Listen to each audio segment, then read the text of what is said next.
How's it going, gentlemen? You did. Sorry, I've got to keep the cap on for this hair transplant shiz. You changed shit. I still don't know if he. Well, I'll Dan, is send he you a talking picture. bollocks?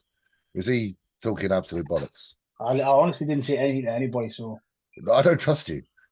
I'll do the big Yes. reveal. No, I don't trust you.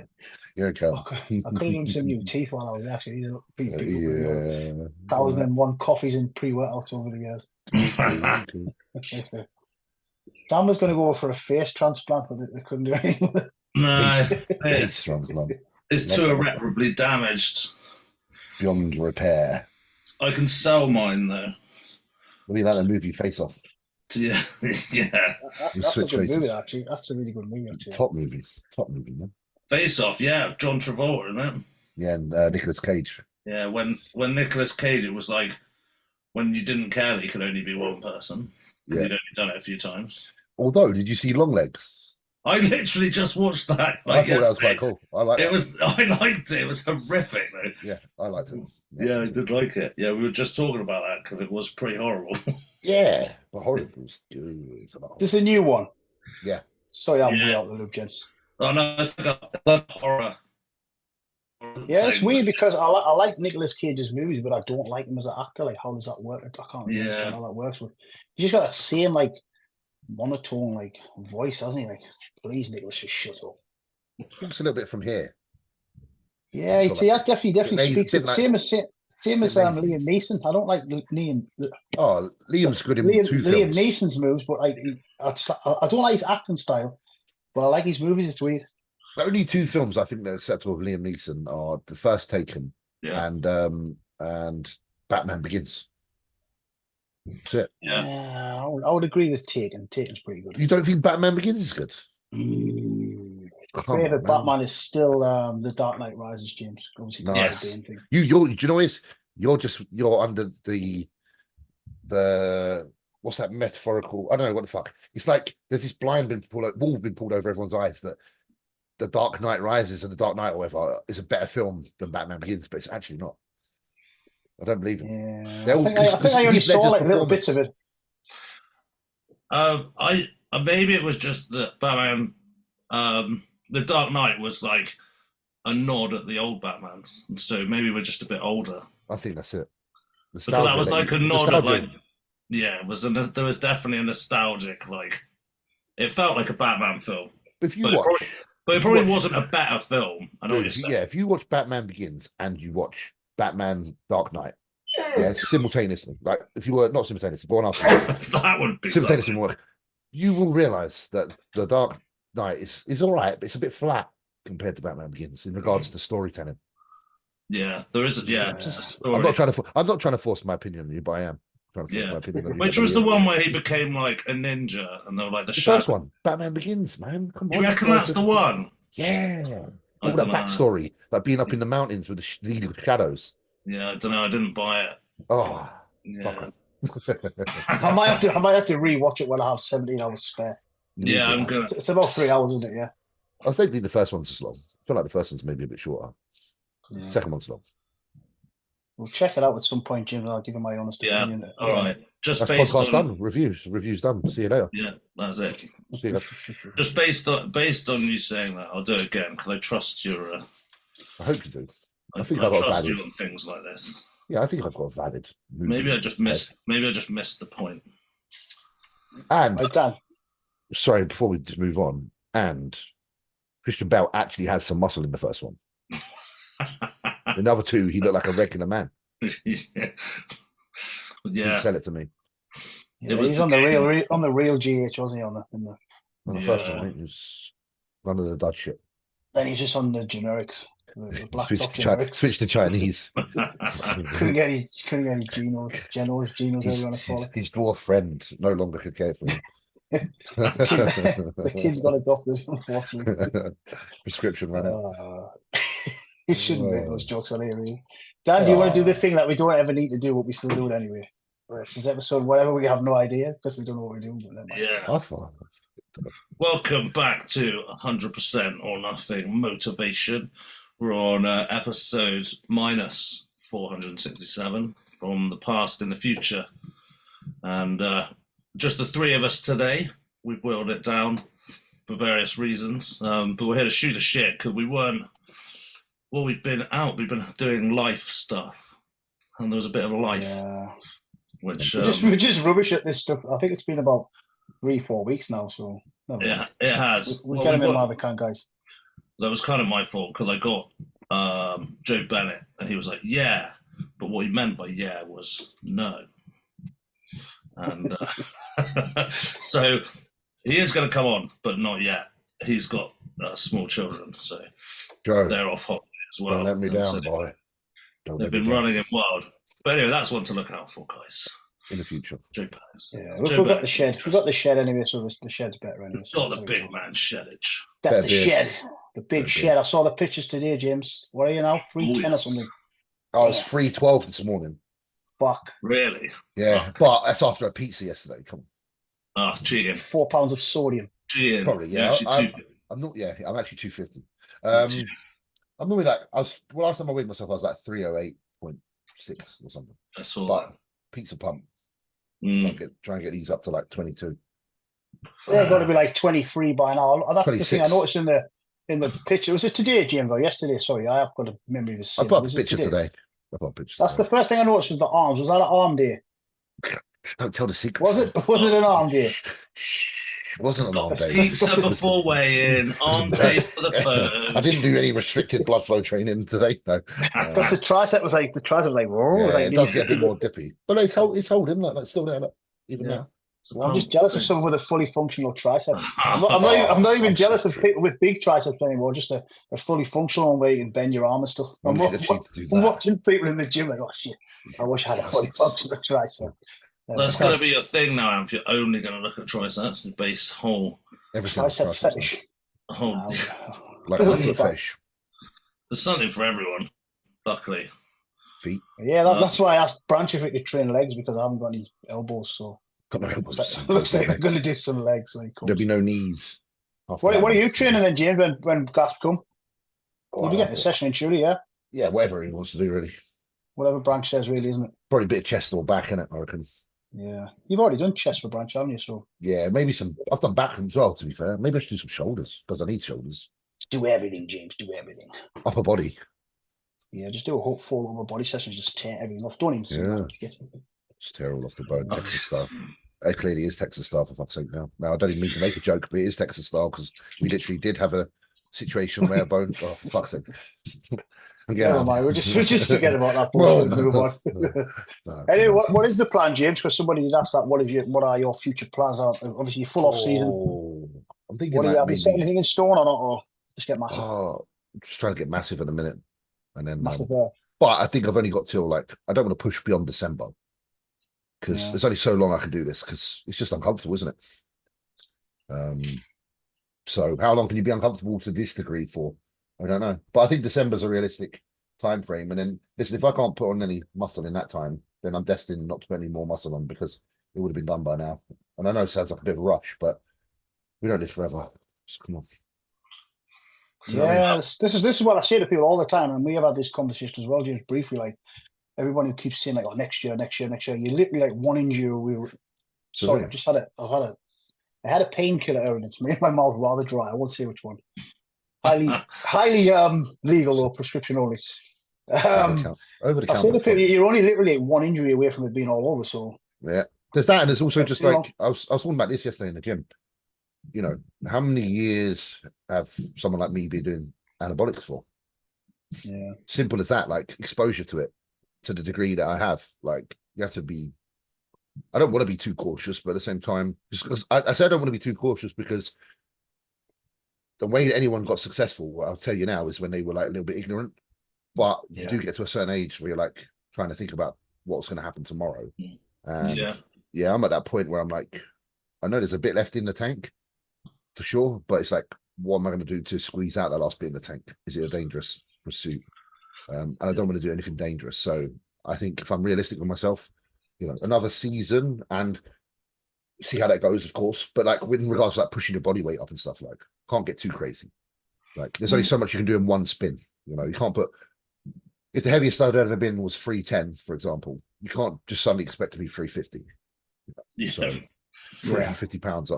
So I'm just trying to be realistic, but I think there's a bit more. I feel pretty good. So we'll see. Yeah, Again. I mean, I think it is a duration thing, but there is people like talking about longevity and like health, like doing a health phase. Like That's not going to make a difference. it's like it's still add up all the rest of the time, not in a health phase. Like exactly. you're going to pay for it, you are, but anything extreme you're going to pay for. Just hopefully, yeah, not too much. Absolutely. And then it comes with the hit by a bus tomorrow. Oh, of course, and that's the thing. Like, well, but anything could happen. Like, say, like Amp said, you're one injury away, or one trip off a pavement down the wrong fucking step, down into the sewer and drown. Oh, reaching out, no one can hear you scream. Please, please, I just got over 312. Well, I'm not going to say anything, but Dan's lost some weight this week, so we'll focus on that one. Dan. No, I didn't. You did. No, I didn't. You just checked in. I was watching you in the pants. Laundry room. 0.1. No, I put a pound. Oh, it might be the other way around. Shit, I gotta take that. And I was ill. I was ill for a week, and that just fucking pissed me off. But no, I'm a pound up, but I fucking fought tooth and hammer for that. Sorry. So I'm not laughing at that. Dan has literally got the immune system of the HIV. You said it's really bad. Yeah, you said really bad. Yeah. No, in my defense though, Alice got ill as well, so it must have been a real illness rather than my usual, like, a gnat like vomited near me and I contracted herpes. You like put it on. It's basically Alice's fault. It's all Alice's fault then. Yeah. Pretty much. Are you aiming to put weight on at the minute? Is that the plan? Yeah, I'm trying to get. I mean, yeah, I'm 290. Was it 6 or something? So, and I hate being that heavy. Sorry, like, wasn't it? I really am not supposed to. So, but yeah, we're only like 6 weeks in, and I did account for it. For my cough. It is 6 and not 7, yeah. Yeah. And then, how long are you going for with that process? Well, we're just gonna the total will be 10 weeks. Okay. So I just don't do very well in huge long blocks. Yeah. Of doing the same thing. I'd rather like do a little step back and like maybe when I was younger I could do it, but 10 weeks is good. What did you like do with yourself, Amph? Did you just push to your max out and then all of the mistakes every time, just like body screaming for a rest, stop being lazy, just do some more reps. Appetite's gone, doesn't matter, just force the food in. We'll sit down. Killing, just wrap it a bit tighter. Yeah, we made some silly mistakes, man. Yeah, I wouldn't change anything. Don't get me wrong, I wouldn't change anything. I don't think I did anything kind of stupid or kind of haphazard with all the other stuff either. Just maybe the case of not listening enough. That's proper bodybuilding, though, man. Yeah, I think. Yeah, when you're in that vortex, you don't see it, but when you kind of step out, you do see it. Yeah. So yeah, I think there has to be a certain point of like everyone's so obsessed with overtraining. Like, go and overtrain and feel what real fatigue feels like, because you fucking know. It's not like, oh, maybe I'll leave a rep in reserve this week. Like, you fucking know. So like, go and find out like what that actually feels like to know, because people are terrified. People are terrified. 85 kilos, terrified of overtraining. Man, if you don't get home after a training session, that almost automatically knock out for an hour. Like, I feel like you'd probably underperformed. Yeah. Like, unless you're really busy and it stops you from having that opportunity to fall asleep, of course, because it's like, you're not going to fall asleep if you're in the middle or something. But yeah, I find like, especially like when you're pushing up the weight like you are now, Dan, and I am. After a session now, I get home and I've eaten my meal and then I'm like, oh, an hour later, then I'm awake again. But I need that like rest. Yeah. I'm not very good at turning off, but I will just stare at the wall for an hour. Just to get something. Raw dogging, as they say. Yeah, I will raw dog the wall. We've established that Dan can literally push for 4 weeks, then he has to kind of take a deload week or whatever. So we do 4-1, 4-1, 4-1. Yeah, and then he's off cycle, then he has a little bit of a pullback for like 4-6 weeks. Let the old liver values come down, let the old hematocrit come down a little bit. You should do it right. And then it's go again. Bros don't do that. I mean, I'm a bit older now, so maybe but if I was younger and more was more, I would have done more. But I can't. I would just have done it.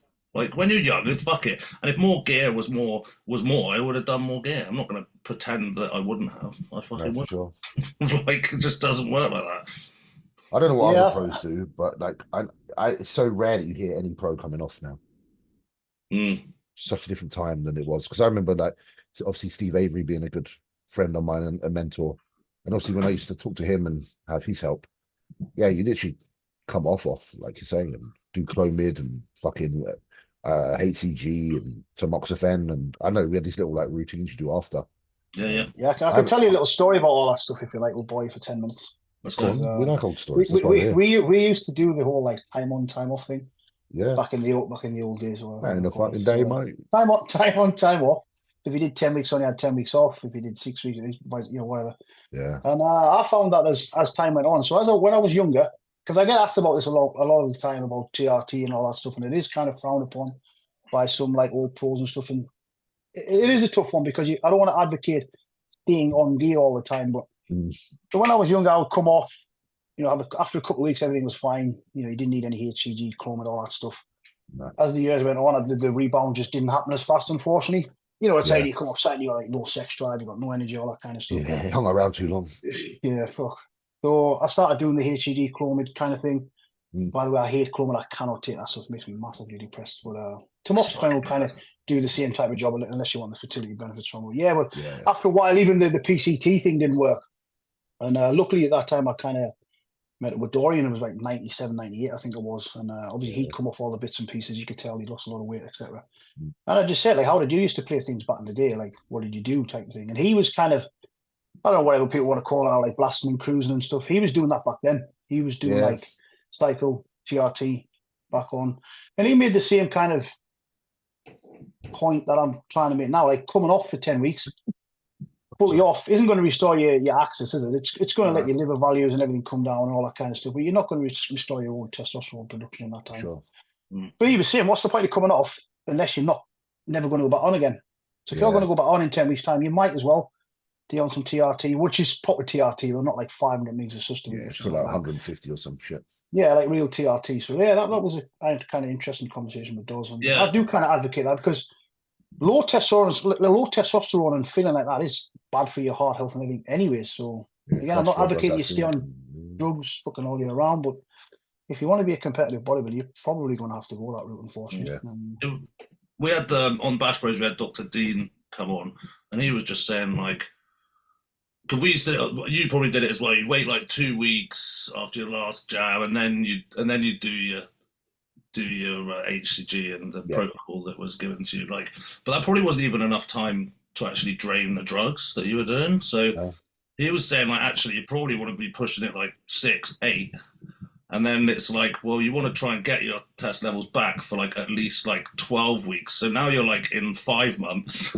So now it's like, who's off for 5 months? But even if you did, and then you get them back for like a month, and that's 6 months. And then it's like the amount that you'd kind of have to come off to make it worth like holding all that work you did. It's just like diminishing benefits. Yeah. Like really. Do you think there's a category like a class that could get away with that? Like, let's say Classic, for example, where's a weight cap. Do you think they would benefit from that actually being able to take that much time to do it? Because decent question. Yeah, I think because I feel like some of the guys probably float around a certain amount of musculature anyway, and then obviously they only need to train probably for a specific amount of time to kind of reignite it. You know what I mean? Like, so let's say you're someone like Uruz who's like probably near the top of the weight cap. I would imagine someone like Uruz could come off and do exactly what we've just discussed and still have plenty of time to get ready for the Olympia because he's probably qualified, because he's probably aiming to do like a late qualifier. So he'd probably just do one run of shows late in the year because he's that caliber. He can do that. So maybe that's why Levrone, used to do it because he had the time and the genetics to do that. I mean, genetics as well. It's the main thing, isn't it? But I know for me, like you just said there, if I came off like that, then the amount of tissue that I would lose and have to kind of obtain would take up the majority of that time, and then I wouldn't ever go forward. Yeah, that's the thing, is there's kind of like gain and back, and if you want to progress forward, it's a different matter, isn't it? To maintain something's a lot easier than to actually add another 5, 10, 15 pounds, isn't it? So especially when you're that size as well. And I think, okay, so then take Kevin, for example. Kevin kind of knew in his mind, again, I'm only speaking hypothetically because I don't know what Kevin done, but he knew that to get to 240 lean, he only needed a certain amount of time and exposure. That's it. Boom. Yeah, I used to love to see the vids where Levrone gained like 20 pounds of muscle. No, he hasn't. He's gained it back. There's a massive difference in gaining it back. Exactly. It wasn't new muscle. Yeah.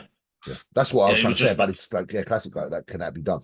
Sorry, Ben. Yeah, I hadn't really thought about it, but I think they probably could. They could do 6 months off, and then do their prep, go into the beginning bit, and just get it all back because they don't need anything more. No, Maybe funny. run into it with a slightly different protocol if they want to put some muscle somewhere else Yeah. to move it around or whatever. Yeah. Yeah. I mean, they're fucking not going to do it, are they? If you're pro Olympia, you're not going to take that risk. Well, anyway, are you? because in your mind, you like, I have to Yeah. push the envelope because everyone else is, and I don't want to fall back. I don't want to be one of the people that's just a number. Yeah. So it comes with that pressure of its own, doesn't it? When you're in that position to potentially be a champion, you're like, why am I going to risk it all for the sake of a little bit of health? Yeah. Which sounds bad, but that's what it is. Interesting. I thought we had quite a conversation just then. Wow. Yeah, that was Didn't say fuck or bugger or anything. Dan, do you want to pull some of the questions up from the Instagram? I was, we honestly, there's no rhyme or reason for this one. Just have a catch up because we haven't been on for so long and Yeah. blah blah blah. Well, unless you want to do do some Olympia predictions or something that everybody's doing. You know what I'm kind of getting bored with now, and it sounds a bit shitty, but like, oh, this was like hardly 8 weeks out last time, and it's like I know they've got to do like reports and like posts and stuff. But it gets a bit boring now, isn't it? Like nobody gives a fuck what he looked like 8 weeks out last time. Doesn't matter anyway, does it? I understand, like, you got to get some clicks and videos and stuff, or whatever. Yeah. I'm just going to say, James, I like the old days where you didn't know what anybody looked like, and he just turned up with Dorian with his tracksuit on. Same. Nobody knew what he looked like. I'm going to it's the same. Even at like an amateur level, is the same. Like you do the Kent Classic 2007, okay, and then you don't see any other fucker till the British, and then you don't see him again till that Kent Classic again, and you're like, oh, I wonder if he's made improvements. Like the excitement was like there, and now like we're all posting every day, and I'm guilty of it because of contractual. Well, I'm not really even contracted to do that, but I do that because otherwise I feel like I get forgotten about. But yeah, like it would be nice if all of us just stayed covered up, wouldn't it, for a year and put it on the stage and then see what happens. Because imagine the shock factor. If you're getting the wow factor we already get about someone like Andrew, imagine what it would have done if we didn't see him. Yeah. From his pro card to his pro debut, and you hadn't seen him since, you'd be like, shit. Yeah, man. Those times were the best. I mean, but it is that's when the wheeler athletes used to get paid to, like, there's a contract, go home and train, and we'll do a photo shoot after the show, and we use those pictures for the rest of the year. Entire year. You got paid to just fuck off and train, didn't you? But nowadays you get paid to, have Instagram keep up appearances, I suppose. Yeah. Like, it is what it is. Yeah, but I remember talking to Lee, and like Lee would do, like God knows how many photos immediately after whatever show it was. Usually, like you say, the Olympia or whatever. That's their job done for a year. Boom. Yeah. They can recycle or use those images all throughout the year. Boom, that's the job. Yeah, there's the it's the mystery, isn't it, Dan? Like the mystery's not there anymore. It's true, but it just is. That is bodybuilding. Like, I mean, and it makes sense why social media and bodybuilding would go hand in hand. Images, like it's a platform for images. But I mean, I thought of much more exciting. Even just like you said, at amateur level, or like just even the show structure. You turn up at the UK BFF British, and you knew who was there. You knew who was coming. Like. And you'd be excited to see like who was going to be the next and who was coming up, and everyone was there. I spend a lot of time, and you might do this as well, obviously, because you have the gym. Like, there's a lot of obviously younger members, and a lot of them sometimes are interested in knowing how it used to be. Because it's actually a story from the past. Like, I don't want to sound like I'm old, but what we're talking about right here and now is a time gone. And when we sit there and we talk about it, like, we have to at the same time understand that these new generation, they're not to blame because they don't know. It's the time changed during their integration into what we do. They probably would prefer what we had as well if they were able to experience it. But unfortunately they can't. So then I suppose we have to somehow, being people within the industry ourselves, somehow we have to keep that alive to a degree. Obviously we can't replicate the past and we can't do exactly what the past is, but I suppose that's why we are so passionate about how we talk about training and the way that we feel the bodybuilding should at least be done, like, with the meals and the training and stuff like that. We hold on to a little bit of the past and we want it to be bled into the future just so that some people can still have some of the purity of it all, before it all gets like kind of lost. Like before everybody's making protein pancakes, before everybody's making mud cake protein fucking shakes. Oh, and shit. creamies, tuna creamies, Yeah. Hey, What's don't wrong, knock the what's wrong with creamy. eggs and oats, boys? Eggs and oats. eggs and oats creamies. Eggs and oats creamies. Yeah. Do you think that's why people like, 'cause the conversations about bodybuilding I have with younger people are like just quite a lot. Like they're quite in depth, like Yeah. worrying about stuff that like I definitely wouldn't have even before they'd kind of really mastered the kind of it's now there's so much, there's so very detailed, and they're worrying about these finite small things before I think really they should, if that makes sense. I think because unfortunately, because coaches are out there who have, not saying every coach, but coaches obviously have to sell their service.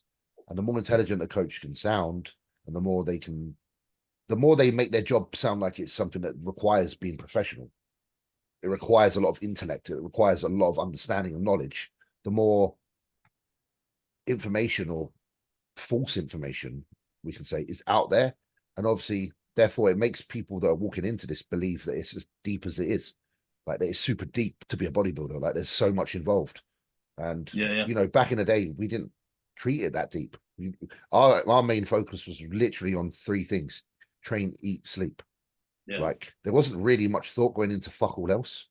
Whereas now And it's like, Dynaball, James, and Dynaball. and Dynaball, of course, yeah, Dynaball as well. 40 meg a day, you know, first cycle, got to get cracking in there.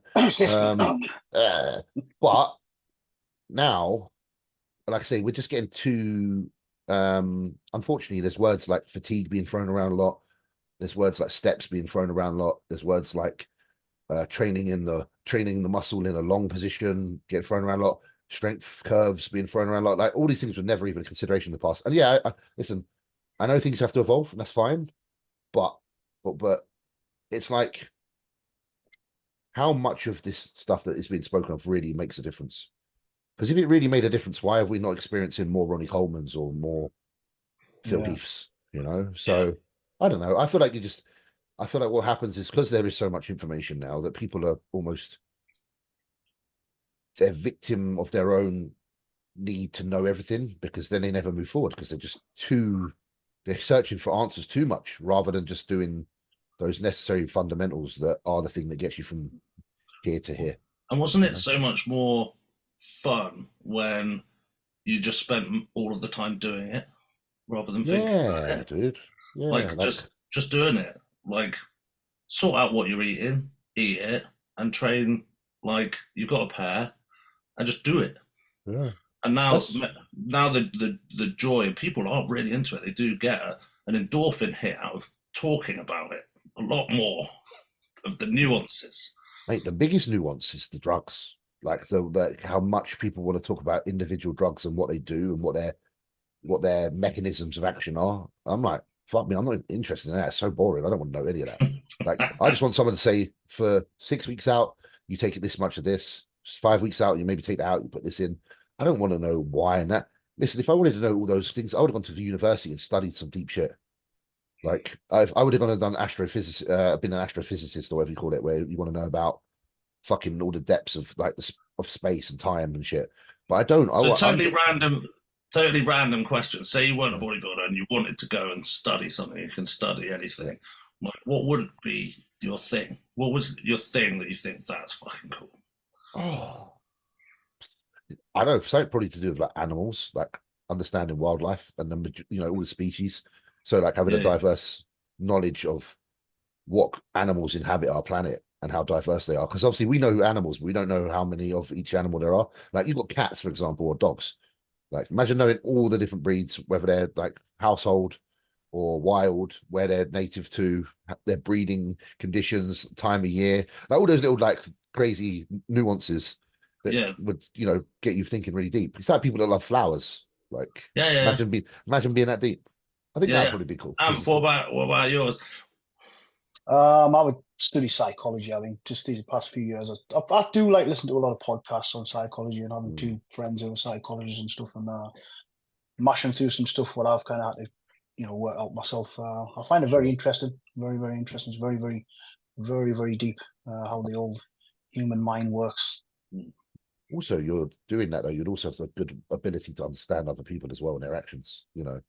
So you wouldn't be so judgmental, would we, if we had an understanding of psychology? Like if we really knew what are the reasons for people or whatever, then maybe we'd be a bit more patient with some of the people we know. Yeah, I mean, generally, if someone's a dick, they are a dick for a reason. I mean, I'm not trying to excuse it or say it's okay, but yeah, like you say, if you understand it a little bit better, you could be a little bit more empathic about it. But yeah, it's there's no excuse.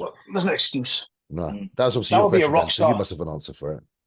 What's yours? What's yours? Oh well, I did do the music thing. Obviously, I trained to be a music teacher, and So that was that I didn't do it. But if I was going to get something just pure on like interest rather than the love for like music and stuff, I'd probably do like anthropology, like evolution. Yeah. Something like that. I find that really interesting, like how the fuck this happened. Like, I believe in that because, like, you look at certain animals and their like relations to each other, and like I know some of the aquatic life and how then you get like kind of like land animals that have similarities. Like, but even like if you look at like birds and then supposed dinosaurs, like the structures, like similarities in many of their. And some of them are still here. Like well, to a degree, yeah, like, yeah, exactly. They've been around for years. Yeah, they're like. So no, sorry, that was totally random, but no, but it's cool. But look, giant tortoises, for fuck's sake. Like they live for like 200 years. They're incredible. Yeah. Yeah, we've probably only scratched the surface on that kind of shit, haven't we? Really, to be fair. Oh, literally. Yeah. Literally. Oh yeah. Well, even just the sea, we know more about outer space than we know deep sea. Like that's nuts. Isn't it mad? And apparently, we know more about the sea than we do our microbiome. And what about human brain? Like we don't know much about that either, do we? Well, that's just an infinite fucking rabbit hole, isn't it? Yeah. Like, because even just on a basic level, here's how a brain works. Well, I think people's brains works like mine, but there's no way of actually knowing whether someone thinks. Yeah. Then you're off. We can't even explain what consciousness is. No, like and emotion and feeling. Like, what is it? Like, what makes us have that? Like, it is mad. It's cool. It's interesting. Yeah, the mind is, you got like your ego, your super ego, your id, It gets very, very deep. It is very, very deep. I do. Well, the way the brain, a little bit scary as well sometimes when you think about it. Yeah. Well, the way the brain formed from the reptilian brain of like the basic brain structure, and then grew out, and the parts that move into consciousness, and how the blood. You know, when you talk about fight or flight. Like it's because your brain pulls blood from all of the area into the main like part of the brain, and goes for basic survival through blood flow. Anyway, I don't know. Oh, that's cool, man. That's cool. I love that. So yeah, I'd probably do something about evolution, which I'm not dead yet. I could do one day. Mate, why not? You're still a pup, still a pup, young man. Still a pup. Hey, 40, yeah. 40's like the 40's the new 40. The new 20, yeah. James is still a pup at 35. It's just like but I'm not a pup though.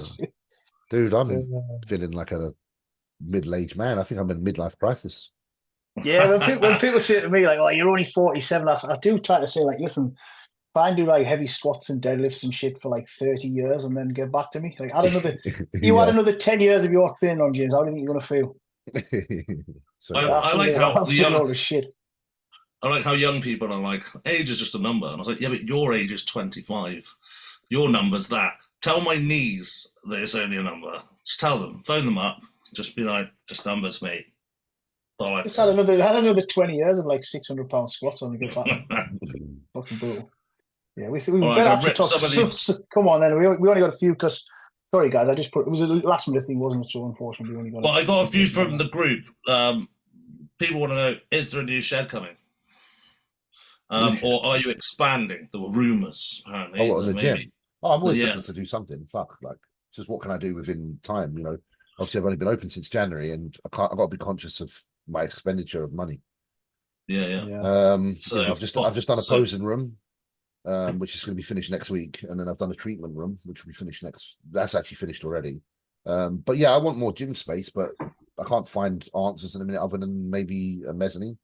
So I'll probably mezzanines are a bit messy sometimes. That's the only thing. I'm not like a massive fan of them unless you've got a really big place. I don't have my facility isn't as big as like UltraFlex and stuff like that. So it's being smart with it. It doesn't deter from how it feels and what it looks like. But I definitely will. I definitely will do something. Jordan will definitely do another gym at some point because he just likes to do stuff because that's Jordan. But I personally like just having this one with my name on it because I think this one's much before it. Yeah.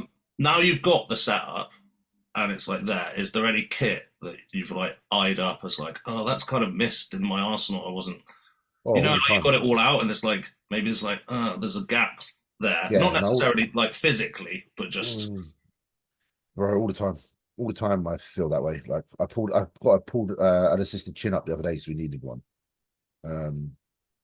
So there's always something I look around and go, oh, we could do with that. I'm sure Amp's the same. Yeah, you could just go on and on and on and on. Like you say, stuff is crazy expensive now as well, so you do have to be kind of. It is different since COVID. Expenditure, crazy money. Well, I got this and you know, people don't take into account like maintenance of machines and stuff like that. Like I got this assisted pull up the other day. It's been put together, but there's something not quite right with it. It's sticking, so the assistance is just not gliding smoothly like it should. So now I'm gonna have to get money to get someone to come and do some sort of like check, like kind of MOT the fucking thing. So, you know, a piece of kit can cost you an initial cost, but then you've got to maintain all this stuff. So like gyms cost a lot of money to do, man. Like Ant will tell you. So our repair bill is just constantly going and going and going. Like I say, I do get stuff when I see people slamming shit around and stuff, but yeah, they don't understand how much of a hassle it is to get some guy out to come. Because again, like, look after your equipment, because number one, you don't want to be out of order anyway, because it takes time to get a guy out. It's out of order if you smash it up or whatever. And number two, I would rather spend more money on other machines rather than repairing the old ones. Yeah. I have this thing, like, and I wanted to get it across to anyone who listens. Like, you know, Anthony and I own a gym with a couple of our people that we consider our friends, yeah? And they're our business partners. Like, when you go into that gym and you mistreat it, it's like coming into my house and pissing on the floor and not using the toilet properly. Like, it's personal. Don't give a fuck. It's personal. So, you know, I say it now, if you come into any of our gyms and you treat it like that, and then you get spoken to in a way that's a bit like, that's arsey, don't be surprised. Because all of our money has gone into these projects, and we could have totally not done them. We didn't have to do them. Amph didn't have to do a gym. I didn't have to do a gym. We had our own things going on. We did them to benefit people and to give people a place to go and improve themselves and hopefully live a life like ones we've had, where we've had a lot of enjoyment out of training. So, you know, go to that place, treat you with respect. And if you don't and you get told to fucking leave, that's that, man. Because it's like coming in our house and pissing on the floor. And I just want to get that across, because it is personal. If you think we're just some corporate business, we're not corporate business. We're not faceless entities. These are our places. They are ours. So don't come in there and treat it like it's yours, because we're letting you in our space. We're happy to have you there, and we'd love that you support us, but don't take the fucking piss. So just remember that, guys. Amen. Amen. I have to say that sometimes because I just get pissed off of how people can act. You know? Yeah, it's just disrespectful, unfortunately. It doesn't take much to not fuck stuff up. I mean, even in our gym, there's constantly stuff snapped and cables snapped and like the rubber fucked, and like, I mean, I personally am fairly strong. I think I snapped one cable once. I didn't overload it or like, but the stuff is just getting fucked constantly. It's not because people are super strong. It's just because you're using it like a cunt. People use things wrong. Yeah, they just kind of like let go. It's not the guys who are using really heavy weights. It's the guys who are just leaving go. So it's like flipping around and shit. And it's crazy. Yeah. I got a thing with my gym. Again, I'm going to use this as a space there. I got a thing with people leaving taps on. Like, why do people leave? How can you be that like unaware of? Yeah, we've had that a few times. Like, surely it's just like, are you doing it on purpose to be a dick or not? Or yeah. Is it because you don't leave your tap on in your own? You don't leave your tap on in your own house like ever, do you? It's like the tap goes on, it goes off. It's like you've learned that as a life skill. You've made it this far. Well, I always say like after you do a poo, Dan, you wipe your bum. You don't leave it. Yeah. So at least 50% of the time. Yeah. So if you are the person, if you don't turn the taps off, we know that you don't wipe your bum. Yeah. Fact. That's science. Science. Science. It's fucking science, lad. That's science, mate. Yeah. The other one was to do with, obviously now everyone's lengthened position. Everyone's having a meltdown. People. Why should I said it? Why should I said it earlier? Yeah, it's everywhere. It's the new. You remember when people were like on the do you remember the chest press and they'd go sideways because it was all about short. Yeah, now it's lengthened. Now are they going to be like the other way now? You're going to see everyone doing the other way. The great thing about ignoring a lot of this and just doing full range of motion for the whole thing is that I was doing all of it all the time. Absolutely. And that's why I I was say doing- don't You just worry don't about have to overthink about it. You just Yeah, I was this, doing the like, short oh, end, that's it. and I was doing the lengthened as well. I was doing it. and that, do you know where that comes from? That comes from setting a decent tempo and doing full range of motion. But what is decent tempo though, James? Tell me the seconds up and seconds down. Oh, I don't even count. It's Fuck, like, man. Again, just as long as it's control, isn't it? but Fuck's exactly. It's sake. like, bro, you come down, you spend a moment at either end, a moment. Okay, just not you're not bouncing out of it. You're a moment. That's what at either Leroy end. Davis usually says is separate your reps. So like Yeah, positive, sorry, negative, pause on I'm the same, bro. and then I do it on the positive. bench press. Bench press is the best thing for that. When I do bench press, I let it set on my chest for a second and then I drive it from nothing. Is it That a way- second though, James, or is it 0.75? Is it 0.5? 0.75, bro. Yeah, You wouldn't fucking know, would you? You just what it feels like. You should It's- pause like that. You know can with feel the neck- muscle. Go on. Yeah, you can You feel. don't even need to. You just feel it. I want to see Jordan get a stopwatch next time you boys are training. Yeah. I want all of the. Actually, Patrick used to do something like that before, didn't he? I remember Zach Khan doing some training with Patrick Chua, and he had like some. Was it Patrick? Yeah. And he Patrick had a likes some time stuff. stopwatch and everything, and like, man, that would melt my brain. Just Patrick likes like too much for me. Yeah. doing like rest pause, but with different lengths of rest pause. So you do like a 15-second rest pause, then the second one might be actually longer, and then the third one might be even longer. He used to do that quite a lot. So Yeah, I just It'll be remember Zach having like Having a to get the stopwatch stopwatch in the out. well. Yeah, he did literally have a stopwatch at the well. Meshes So. it. We'll have to find that one. but yeah, there is an overemphasis again, isn't it? I'd say for the pause, just use a 4-letter word like fuck or shit or just a moment. It's just a Just moment no it takes you touch. to get. Well, what takes you to get your breath in? Yeah. You know, The, you bring it down.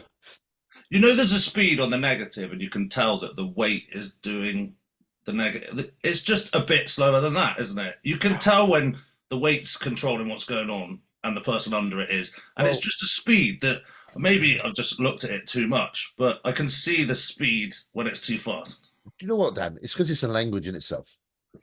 Yeah. You know what I mean? Like it isn't. There's no words for it because it's its own tongue. So if you can't speak, you don't fucking bother. Yeah. You know what I mean? If you don't know I tell you who put it really well in an interview a little while back, and I always remember this one. You know, Justin Harris, Trapone, as it's called. Yeah, Justin knows about shit. He basically said it, and don't get me wrong, it is a little bit more to it than this, but he kind of pulls back in the bare bones, and he was like, a successful bodybuilder is number one who has the genetics. They can tolerate eating chicken and rice for years and years and years. They can tolerate hard training without getting injured for years and years, and they can tolerate some drugs without having health issues for years and years and years. That's pretty much in a nutshell, isn't it? Really, it's nothing fancy about it. It's just being mega consistent for fucking decades, isn't it? Really, Consistent. The main thing with bodybuilding that leads to success in bodybuilding is the endurance factor, which is the consistency over time. Because we all kind of, most of us, unless you're a genetic freak, develop roughly around the same time if we're following all the right plan. Then it just comes down to like 3 years in, are you still happy to do this or are you bored as fuck? Yeah, that's why you see people fall off, because they say the initial 5 years, you gain pretty much, maybe most of your tissue or the majority of it. And then after year after year after year, obviously somebody get to your level, James, you're putting like, oh mate, not missing a meal, not missing a sleep, fucking taking all the pharmaceuticals you take for like 3 pounds of tissue. Oh mate. So the return is much less. So that's people like, they just, fuck this, I ain't doing this for 5 pounds of tissue in 12 months. It's true. I mean, a guy asked me an interesting question the other week in the gym. He said, how much, you buy a pound of apples, it's like, I don't know, a quid or whatever. I don't know how much a pound of apples is these days. He said, how much would you put on like a pound of muscle? Like, how much would that cost to buy? And when you think about it, like you say, all the thousands food, and thousands of pounds. Yeah, thousands per pound, wouldn't it really? Yeah. It was a bit of an interesting question, but I got my brain like ticking over. Like gym membership, again, PEDs, whatever you want to call them, supplements, foods, like things you miss. Like, per pound, easy. It's someone like your level, James, anyway. Thousands, man. Thousands. I can't even put it into words. I wouldn't know. I don't think it's quantifiable, is it? It's not, is it? But it is an interesting one. It's it's the most expensive material. Pretty much, it's more expensive. So muscle is more expensive than gold. Absolutely, it is really when you think about it. It's crazy. Definitely. Oh, I'm on the post. Can I hear a little bit of music, Dan? Yeah, bam. You must love the Doom soundtrack, Dan. You must love the soundtrack from the Doom games. Oh Dream yeah, Doom, I remember Yeah. Doom. yeah. Jesus Christ, years ago. Yeah. Even Doom Eternal Yeah, had that those ones, rolling yeah. soundtrack. Like Yeah. the marker points was Yeah. like epic, like horrific, like rock. Like I knew you would appreciate that. I knew you were the man. yeah, I love that. I love that game, especially for the marker points of the ascending like intensity of them. Yeah, it was good. Yeah, it was good. Check out Doom soundtrack, anyone that's listening. It's a great little. Yeah, It's good for I want training. someone to do a drum and bass remix of the Doom soundtrack. Nice. That'd be pretty That's simple. what I need. And this one's for you. Diabetic with all the curveballs. Would you see it's better to do a longer competition prep? Yeah, 1000%. Because this is the same for any prep. Really, you're going to have like bad weeks, aren't you, where you kind of don't progress or you might slip back, and especially with diabetes, because any diabetic will know it doesn't matter how regimented you are, how much. Like I could go to sleep at the same time, I could get up at the same time, I'd eat the same food, and your blood sugar is going to like vary here and there. So you might have a day where back end of the prep, I might have like 5 hypos a day. So you're going to have like 20 grams of carbs each time to correct that type of thing. So you're going to have bad weeks. So pencil in some time for some bad weeks. Unfortunately, like I say, it doesn't matter how strict you are, you will have bad weeks because your body just fucking does what it wants some days. My blood sugar went up to 25 on holiday. 25 millimoles, did nothing.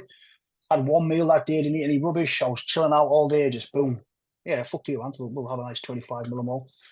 Or it can just drop for no reason. So again, sometimes there isn't any rhyme or reason for it. So yeah, definitely give yourself an extra 5, 6, 7, 8 weeks. Start early and give yourself plenty of time for the bad weeks or the bad days, unfortunately.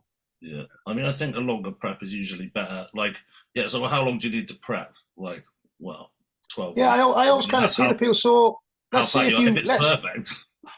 let's say if you're like you want to do a 12-week prep or a 20-week. So how much body? So that's an additional 8 weeks, yeah.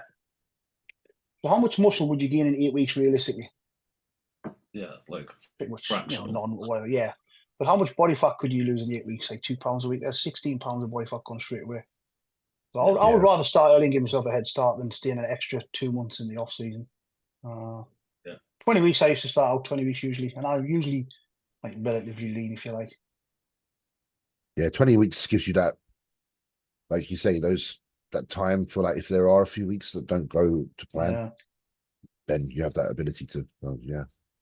Yeah, but you could do it if it was like perfect. I've never done it perfect.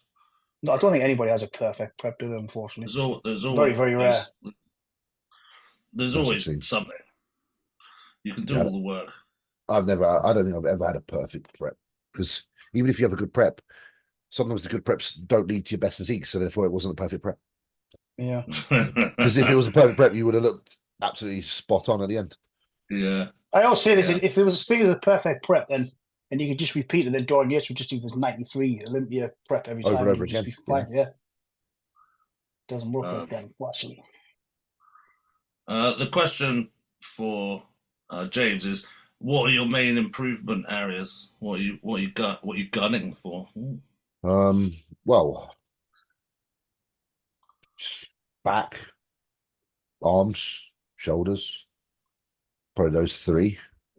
I would say, like, obviously, I'd like more hamstrings. I'd like more I like more everything, but I think what would make a difference on my physique is more back, shoulders, and arms. So my frequency on those is slightly different than other body parts, actually. I train my back a couple of times within like 5 days, like even like, whereas I used to just train it once, but now I do like a couple of exercises on one of my other days, which kind of I feel like it's helping. And then arms, yeah, they need to be bigger because I'm quite thick in the middle, and obviously if you've got quite a thick middle, then your limbs don't look as impressive. Yeah. So you have to really work. Like my arms aren't small; they're like 20 something inch or whatever it is, but just thick around the middle. So you've got to try and make them even bigger, you know. I think your arms have come up quite a chunk the last couple of years, James. I'm not after from your pictures and videos and stuff. Yeah, I think that's just finding exercises that are actually beneficial.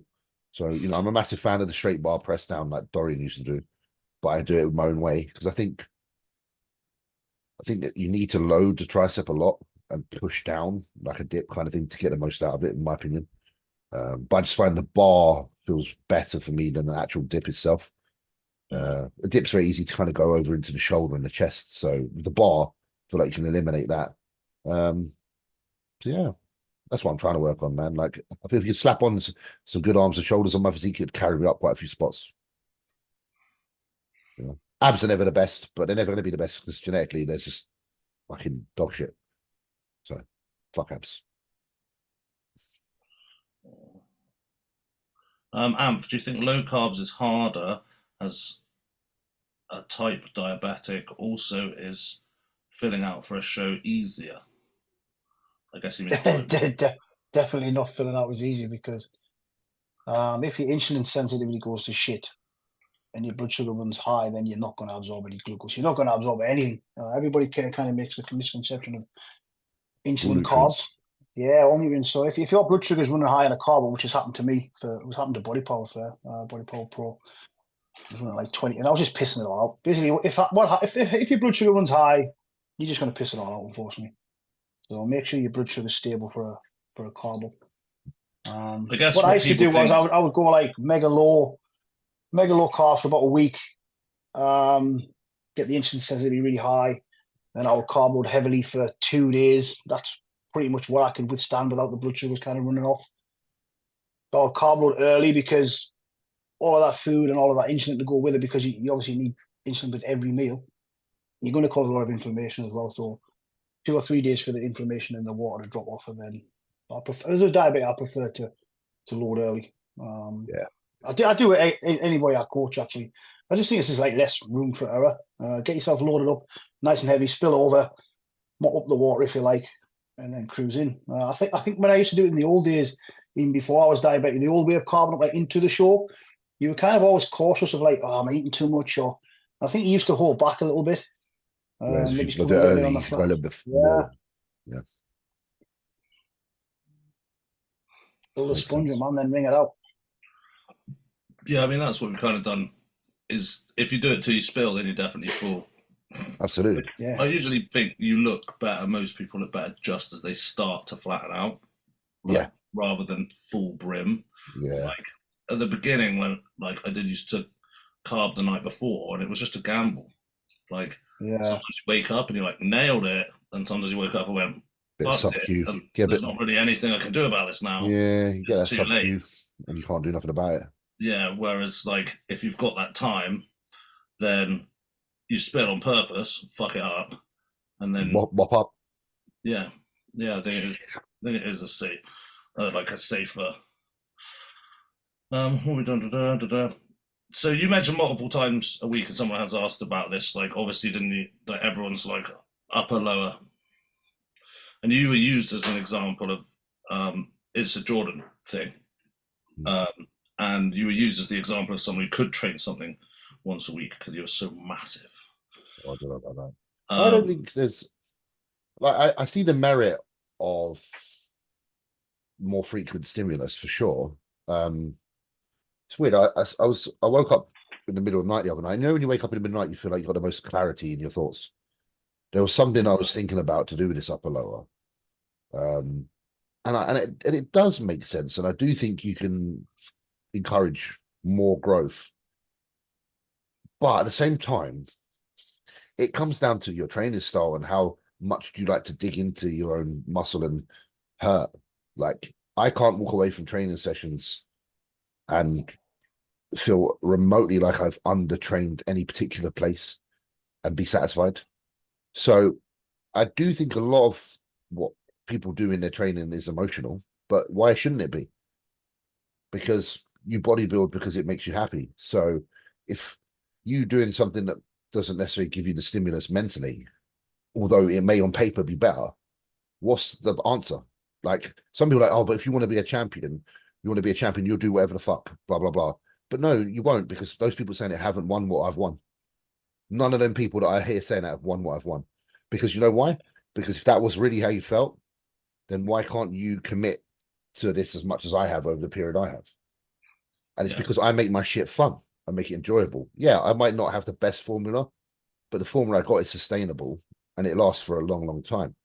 And on the other side of that setup might be what makes someone enjoy their training as much as I enjoy mine. And therefore they will benefit from that setup. But you can only do a setup you can adhere to. So for me personally, I just wouldn't feel like I'm enjoying my training enough if I'm fully into that kind of training. Yeah. It feel like I'm doing the last few sessions before a fucking show every day. Yeah. You know, like because before a show I tend to do like maybe a session where I kind of do like an upper body session. Yeah. And the leg session preceded it. So I'm like, okay, and I just don't get satisfaction out of that personally, because if I'm hitting shoulders, I want to do like 3 things on my shoulders. I want to do some laterals, some rear flyers, some fucking pressing. And then I feel like emotionally I've done enough. And obviously, yeah, take emotion away from progress. You can, of course you can. But we're human beings, and we were just discussing this earlier. Why do you feel what you think? Why do you feel how you feel? I go with how I feel. And I just enjoy having at least some degree of volume and a little bit less frequency. Don't get me wrong, like right now I train, I got a 4-day split right now. So I do like chest and back. I do glutes, hams, and like a little bit of back. Then I do like a shoulders and arms day. Then I rest. Then I do chest and back. And then I do a quad and a bit of shoulder. And then rest again. So it's really all over the fucking place. And it is kind of upper lower. But it's a hybrid of what I think is necessary emotionally and what I think is progressive physically. I know I rambled on about that, but hopefully that makes sense. Yeah. Well, and also like considering your overall like volume, because you can't just throw more at it. No, you can't. No. Oh, it's more, because after you throw more at everything, then you're gonna just die. I get the concept of splitting your volume up so that you can, because obviously you get diminished returns the longer your workout goes on, because you get fucked basically. Like I kind of get that. So like splitting it up into so that you're super fresh for both bits. I get that, but mostly because that's what I do with like high intensity and amp, and like really we just don't do it again. Yeah. I mean, but then it's an intensity payoff. If you did it with like assisted reps and all that sort of stuff, you couldn't do it again anyway. Yeah. Like if I was to go and try and train legs like on Wednesday, it's impossible. Like it would just be fun. Yeah, not if you're doing like force reps, negatives, partials, drop sets and stuff. You just wouldn't be able to hit them again in like 3 days time, usually anyway. Yeah. And again, that's an emotional thing, isn't it? Like we like that from our training. We like those challenges. And again, the literature might say otherwise, but we're not here for literature. We're here for us. Yeah. Yeah, the whole thing of like, leaving some reps in reserve and stuff. I mean, the best bodybuilders I've ever seen in my lifetime is the guys who went fucking all out, basically. So again, at the end of the day, we're all on fucking steroids, so our bodies are super compensated to the situation we're putting it through. So this might apply totally differently to someone who's not assisted, but we are assisted, so you have to remember that as well. So our level of recovery and our level of being able to push it in the gym is higher than average human being. So therefore, of course, we're going to challenge ourselves. And I get it, you know, like progressive overload, for example, technically does mean you're challenging yourself more as the weeks go on. But again, there's also an emotional connection with training, what you're feeling in the moment, you know. So I don't know. I know how Branch trains, and Branch is more like how I am in regards to like that dude wants to feel like he's going to war every time he trains. That's what some people want to do. And he definitely couldn't train twice. Could you imagine saying to Branch, Branch, just leave a couple of reps in the tank? Dude, he couldn't, and he couldn't, and he wouldn't want to train. He wouldn't want to train multiple body parts in one section. It's just not him, and that's fine. Yeah, you know. But I got nothing against it. I see people looking great doing it. I know a lot of people that have got a lot of muscle doing it, and I understand that it has its place, but it just wouldn't entertain me, and that's the only reason I don't do things like that. I mean, because there was a time many moons ago where DC training was a thing.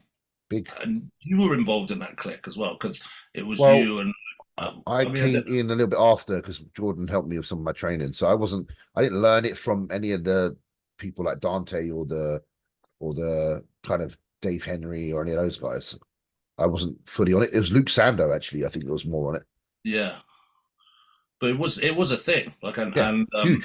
And Jordan was really well into it, and still is kind of true to that. Like it's not new.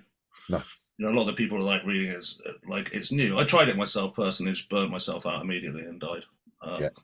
But that's just because my payoff is intensity, and I'm doing it as a distraction from the idle mind of insanity that I have when I'm not there. Like I'm doing it to release something that that serves the purpose. The That's rest the was only an situation accident. you can. Yeah. The rest was an accident. Yeah. And you're right. The subconscious is in the driving seat. If you're not Absolutely. doing something that ticks your boxes for the right reason, you're not going to dig anywhere near enough to do what you need to do. You're not. Absolutely. And Luke was an example of this. So Luke did the DC and then actually binned it off. Started being more like regular training. But he implemented maybe a touch of shoulders the second time in a week or whatever he felt they needed work. And that's it. Didn't really follow any of this crazy. I'm not saying crazy, but yeah, he was very simple in his approach to training. And there you have one of the people with the most muscle. Yeah. So, but yeah, it's just that watching when you're as old as I am, watching the tides turn like it's new, and everyone's like, "My God, have you heard this new thing?" oh, like, it's not. It's everything's been fucking done before. like everything's been fucking done. Right. That's why half the time people like us don't interject when people are talking about stuff, because we're actually like, because we've heard it all before, done it all before, so we're not even actually interested. It's not lack of knowledge on our behalf. It's because what you think you're presenting to us as new and exciting is actually something that we did without even thinking about. yeah. We just didn't call it something fancy. We just did it.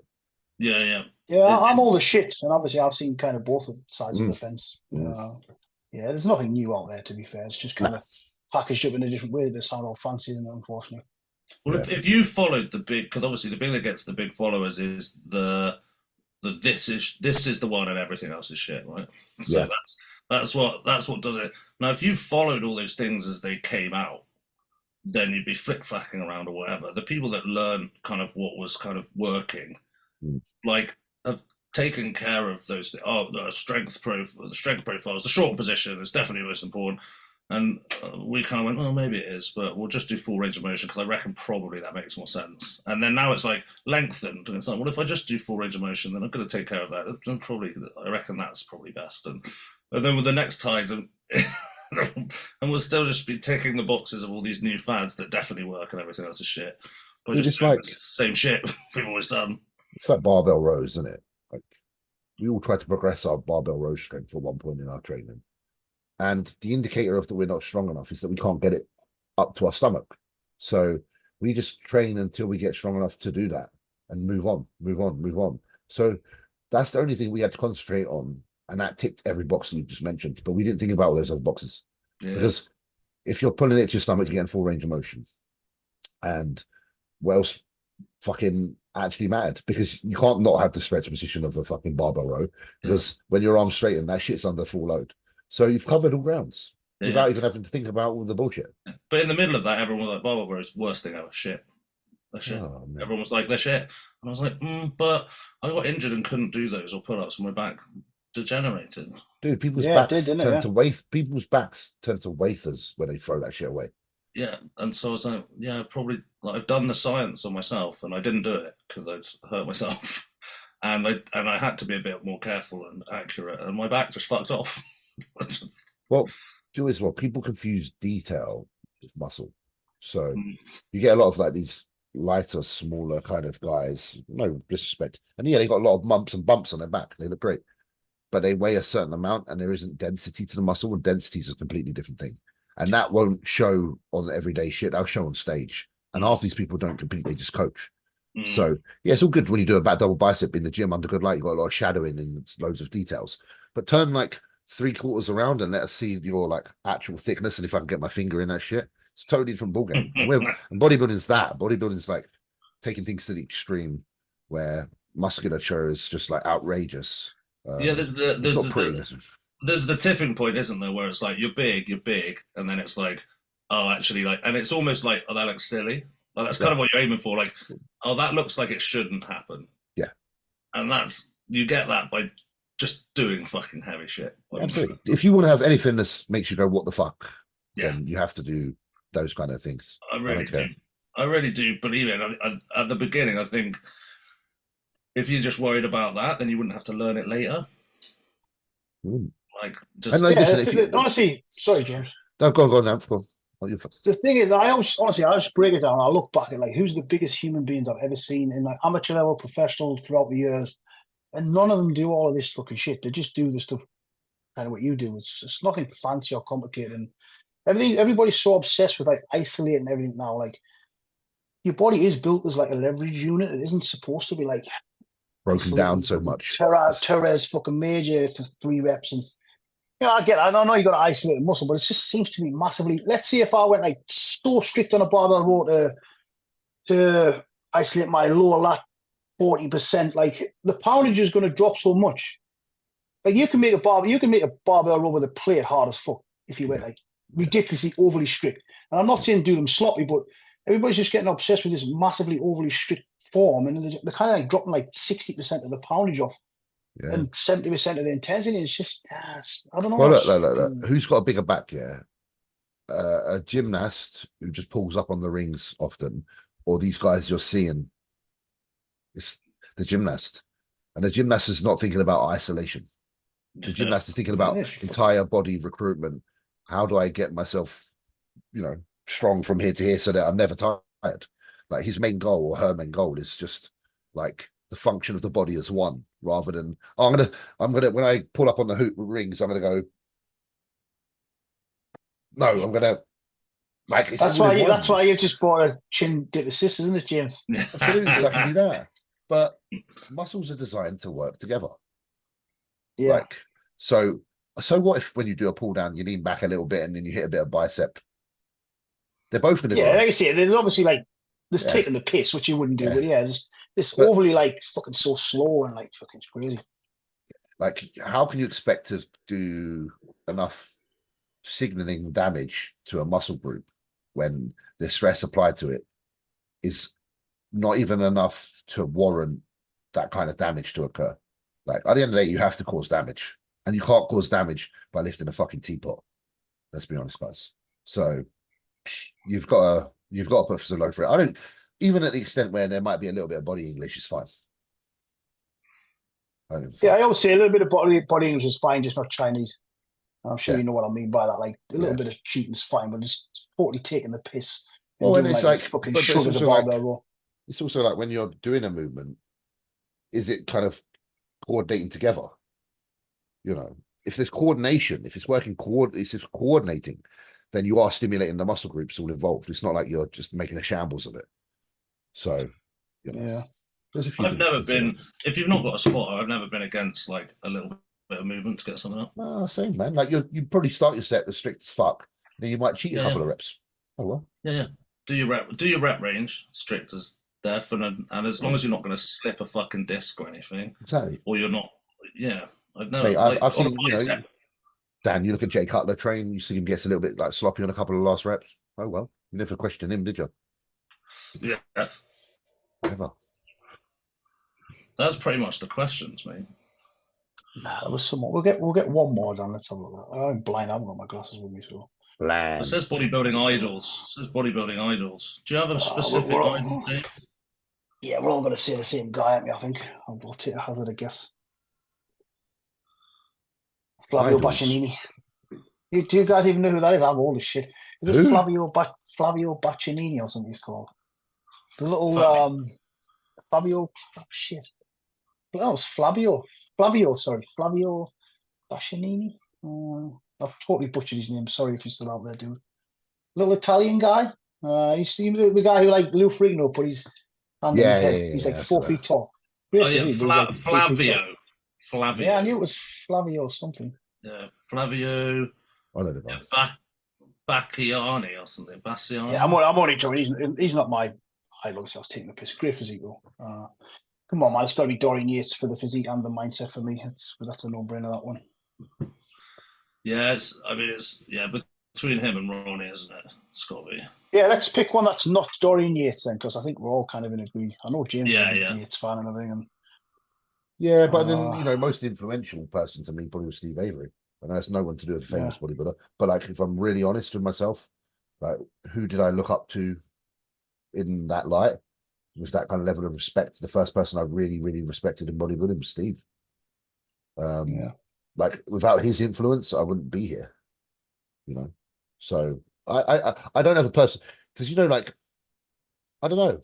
I don't really idolize any of these bodybuilders, if I'm honest, because I don't know them personally, and a lot of my idolizing comes from interactions with people. And because I'd never really, obviously I've interacted with them now, but it's after the fact. Whereas in the most important time in my bodybuilding during the beginning, when I was trying to get into it and trying to find a passion in it, there was a couple of key figures there that really, really kind of installed my faith in this, that kind of path, you know. And Steve was the guy that made me, he could have gone one or two ways. So I could have looked at him and been like, fuck being like that. Or I could have woke up being like, I gotta be like that. And I kind of wanted to be like that. So for me, it's kind of him. And I know that doesn't really mean anything to anyone listening, because probably most of you won't know who he is. But then it is what it is, you know. Yeah, I mean, if it's from like that standpoint of like influence of like leveling up, mine's probably Anth. There you go. Thank you, son. Oh, my child. You're my child. You're my child. But if it's not Roddy Coleman, it's just based on just physique. Like, I always really like Dennis Wolf. Yeah. I mean, potentially it's a bit racist because it's a white thing because you can relate to him.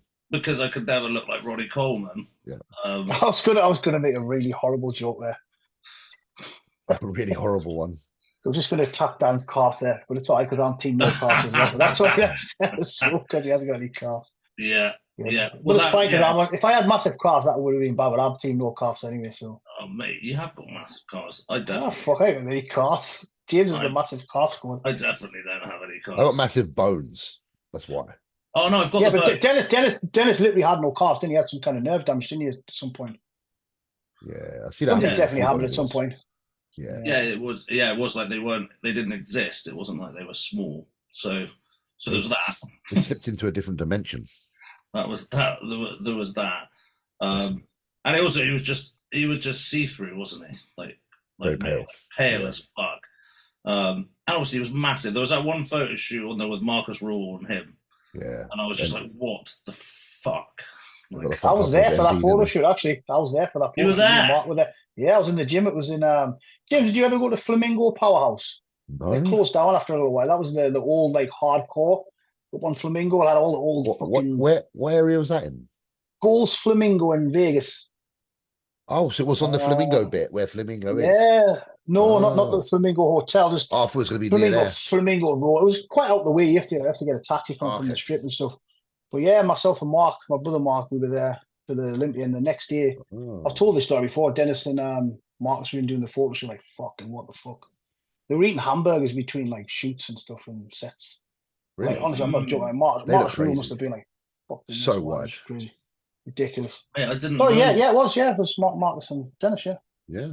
Yeah, I didn't know that you were there. That was that was one of the early pickup magazines where I was like, what? I remember because I was 225 pounds in the off season, and I was taking like a picture in the changing room with a fucking camel vest on, and like Marcus Rule walked past. I was like, no. Oh shit! Let me just try harder. And fuck, you know.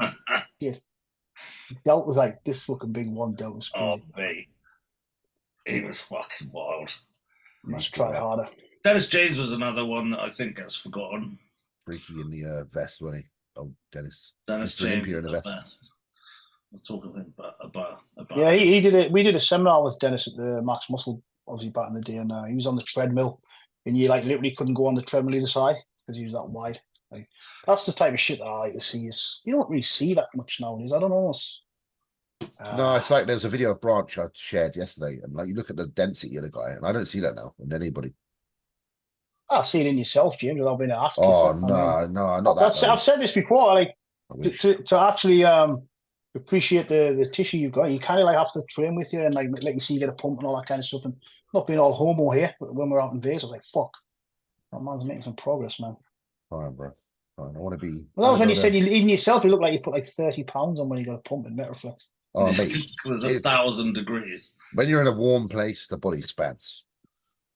I remember because I was fucked on when you were training short, so I was just doing a little bit of a spot wear. And I do remember that you were doing like some tricep extension on the Paramount. I was like, what the fuck is that arm? I was like, that's a big fucking arm, man. So hey, no homo. Big props, James. I just missed out on one of those as well. I had one of those locked in at Paramount overhead triceps, and I missed the guy's message on fucking Marketplace, and it went. So never mind. It was a decent price as well. That's nice old school equipment, isn't it? Paramount. It's nice and it's small. See how I think of my members, because I can't even train triceps. But I was going to buy a tricep machine, so nah, You're you, gonna you, use you it can't one. beat the. You're lying. You're gonna use it one-handed. Fucking hell, Yeah. You do single arm overhead with it. shit. But yeah, no, that's a good machine because the size of it doesn't take up much room. Yeah, we've got the lattice one. It's absolutely humongous. Like for what it needs to do, It's it's so just too big. Yeah. You could get like 2 machines in there. So Absolutely. that was the plan. But sorry, man, we've lasted. There's only so much freaking space, guys. Yeah, It's you know hard. the deal, James. If you get too much equipment in your gym, it spoils it as well, doesn't it? Does Makes it feel unflowy. Yeah. Feng shui. There has to be feng shui. There has to be. I think we can squeeze like another 2 pieces in to Durham, and I think that's going to be it. I'm looking for another tricep, overhead tricep, and I'm actually looking at what's your next piece on your sites, James? I'm looking at a new tech preacher where you can kind of adjust it type of thing. New tech. I hear some good things about new tech. Oh, James is speechlessly Well, they're offending loads of people now. No, I just saw Samson break one doing chest press on it, and I'm like, well, that says it all. Is that not the torture stuff? Yeah, that's all new tech. Nah, what's the other one? New tech wellness. Yeah. Nah, that's supposed to get what guy's got in his gym? Yeah, same. So what's the I don't trust guy. He's my friend. Stuff? I don't trust you, guy. Just because he's sponsored by New Tech. You sold your soul, bro. Sorry, bro. Yeah, he didn't get us any credit, did he? In Vegas, well, in Vegas now. In Texas, I didn't have any sleep for 5 days. You need to get with it when you open the gym. You got to put the best of each brand in there. It's the key. Yeah. Can't just have one brand. You got to literally put multiple brands in and find the best bits and bobs.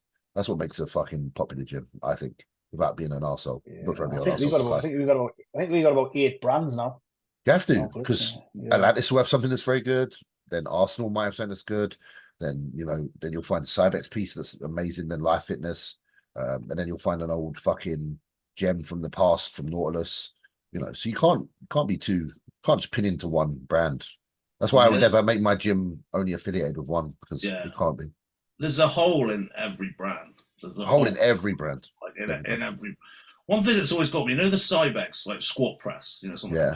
Yeah, leverage press. Who the fuck said that the Mark 1? Who okayed that class design on the fucking bottom? It's like pull like round. Oh, the Mark 1 when you're clocking it back in. Yeah, I don't know if the Mark 2 is different. No, yeah, I think it's like they changed, but I was like, surely, I've got the Mark so 2. more than one person sat around and said, yeah, that you should do that. It's fucking. Can you remember the first gen hammer strength leg press? Where you literally had to fucking maneuver it like 6 times. So after you set a heavy leg press, the last thing you want to be doing is like trying to maneuver something in. Was that one with the 4 pins? Oh man, it just had a horrible locking system. I remember being at Levi like fucking 700 kilo or something. And he like punched me in the chest for another rep. I got the rep and I was trying to look. I was like, fuck, this is gonna like fucking land on me here type of thing. Yeah, well, the new one's fine. It's just slap it in, but the old one's fucking horrific. The old one at Ultimate Fitness. Yeah, I think they got rid of that now anyway. The Mark 1 Cybex safeties are like just little thumb twitch. Those I thought were really well designed, and the hack as well had the bars, didn't they? Yeah. I think the Mark 2 has it that you have as well. Yeah, the Mark 2 is still similar to the Mark, which is not round. Yeah, not square. It's round. Yeah, it's round. Round frame instead. It's not as good looking. The square frame is really attractive. I like the square frame. Cybex is no more, is it? Cybex is stopped now, isn't it? They're not manufacturing. Yeah, man. Is it really? Yes. Totally gone. So that shit's going to be expensive if you see any of that now. Fuck. So I'm glad I got a few pieces actually. Got a couple of Smiths and, like you say, the leverage press, the hack squat, and the 45-3 leg press. Not the Mark 1, which I would like, but oh well, Mark 2 will do. But the Cybex one. Yeah, it's the Mark 2 leg press, which isn't. We've got the Mark 1. I think I'm sure there's a guy who has got a Mark 1, James. If you want to have I don't mind because I probably now I've got a Mark 2. I'm probably not like likely to replace it because I'm like we've spent the money on it, but it is a preferred. I would definitely prefer the Mark 1 because it just feels so good. We've got a Mark 1, and then we've got the unique hack. The one that unique, same as what you got. Heavy as shit. That's the one we had in Kings as well, because it was from Kings back in the day. I used to use that all the time. Love that hack. Yeah, it's fucking gnarly. Brutal. Good leg extension to get hold of is relatively hard nowadays. Yeah, yeah. Honestly, I agree. I find it hard to find a good leg extension. Like the Eagle, like the Cybex Eagle, Hmm. is a class. Is a Yeah, class. we got the Eagle. We got the Cybex Eagle one. We Yeah, had the that's nice. VR3, which is lighter, but someone's broken the back pad. I've no idea how. Probably just by being a cunt. And then we've got the Nautilus chain load. The I one think with I got the Eagle as well. I got the Eagle next door, but it needs upholstering and the spraying. really, Yeah. And also because it's like it's pinned in the center, so it never bends. You know, Yeah, like, because they do bend. They all bend. Even Prime. they all, And yeah, Prime's solid, but it still bends. Because yeah, people put like 6 plates on it and all that shit. So it's yeah. quite And then annoying actually. That's probably my pet peeve is when things like that bend. or they do in the single leg too heavy on one end, and Yeah. then you're like definitely gonna bend it. Yeah. Bent equipment pisses me off. It's the one that you've got a leg extension that's actually like a combi one as well, because it's a lying Yeah. leg curl as well, and that's Yeah. actually all right for something that's a Yeah. combi. Honestly, you got 2 combis. So I've got the Atlantis one and the Prime one. And Yeah, maybe it's the Atlantis one. It's got a massive pad.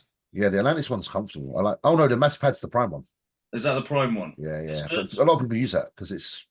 I know it's just quite comfortable for the. Yeah, no, legs. it's right, and it's heavy as well. Yeah, it is. So But yeah, I think so. If anyone's listening, which they're not, make more leg extensions that don't die. yeah, But still, no.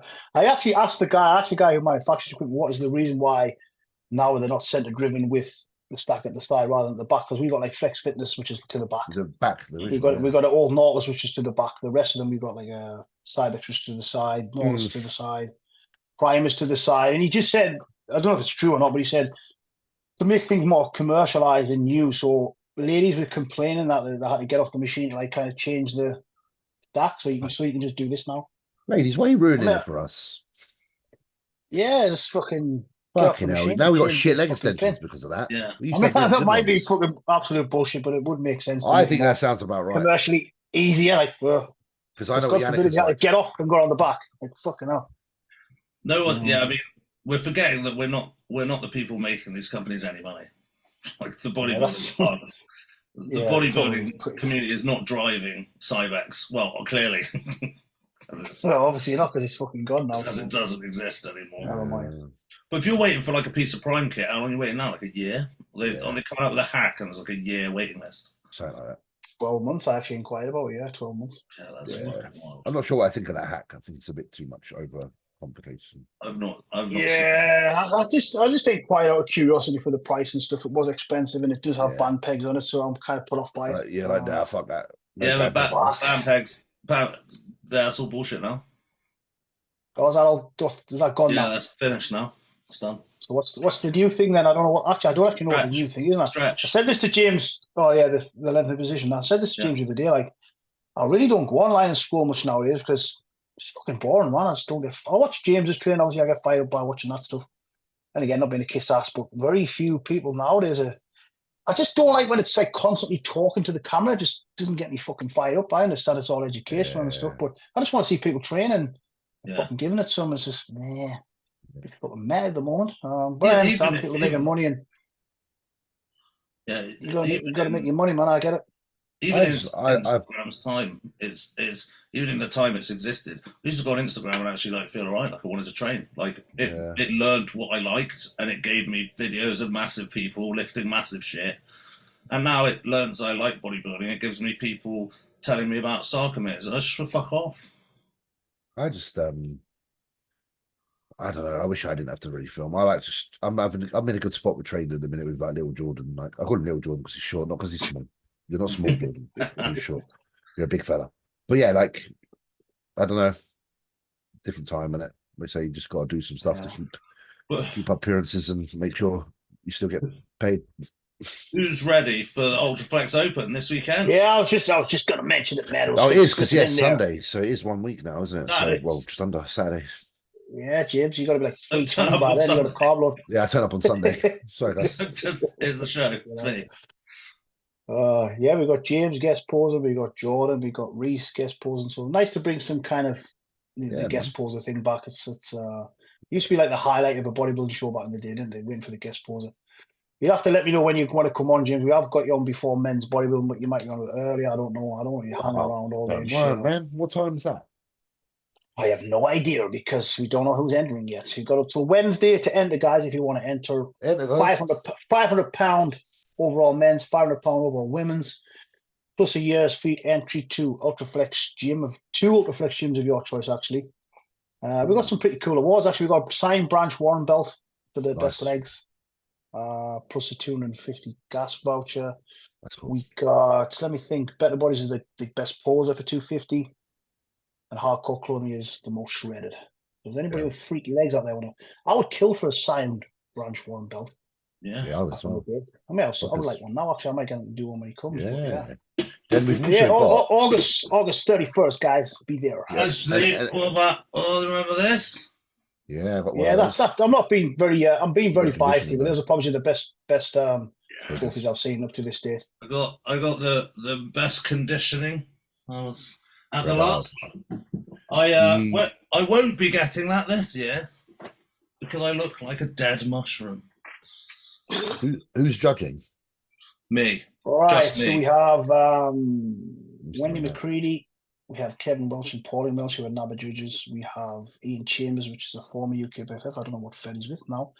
We have Dave Campbell, old school bodybuilder, been around the block, Dave. And who else do we have? Lee Greaves is doing some judging as well. So somebody who's actually been involved in bodybuilding over the years, basically, not just somebody's nana with a pen. We won't mention any federations and all that. Yeah. But yeah, we're just trying to bring a nice unaffiliated event back. So we'll see how it goes at the weekend, gents. But yeah, that's the next time we'll catch up, isn't it? The weekend. Yeah. And then following month, September, we've got class going on at both our gyms. So that's pretty cool. So we've got like the boys coming over. I think it's the Tuesday the other day. Are they coming down to yours, James? Yeah, they're mine on the 15th, and then they're going to Simon's on the 16th, and then Amps on the 17th. So it's like a 3-day bender on anabolics. Oh, James, you're going to be jealous as well because the guys from Gasper staying at the treehouse. Wankers. I might just dress up as just jump in the van. Yeah, I'll just hey, motherfucker. Let's do your best Branch Warren impression, James. Come on. What you gonna do? Let me close my eyes. What you gonna do? That's fucking. It's like he was in the room. I just did an extra rap. Just then. Exactly. That's the motherfucker, isn't it? That's his favorite word. And I didn't want to shout because neighbours. I could have got really into it, but oh fuck hell. Right, gents, thanks for the catch up. I know it was a bit random and a bit mishmashy, but it was nice to have a catch up. No, it's good. It's good, and I think we covered a few things there that people like to chat about. Well, I'll see you soon, Dan, because Dan's coming for the full week, so we've got the presence of Mr. McNabb for the full week. You're coming Friday, James, Yeah, I'll see you both then. Are you training Friday, James? Or are you having a night off? Because you don't get in till late, do you? I don't think. We might train before because our training is until like 3 something, which is not far from my gym. And then, we'll see. I haven't really got a plan, to be fair. Yeah, I'll just pick your boys from the just to the place over just from the gym. 5 minutes over the gym, isn't it? Yeah. Yeah. It's actually all right in there, to be fair. It's just a nice little hotel, to be honest. 5 minutes from the gym, guys. 5 minutes. Sounds good. Right. Well, I'll be in touch, gents. I'll shoot the WhatsApps over for next week, and I'll see you soon. See you guys soon. Thank you for tuning in. Peace out.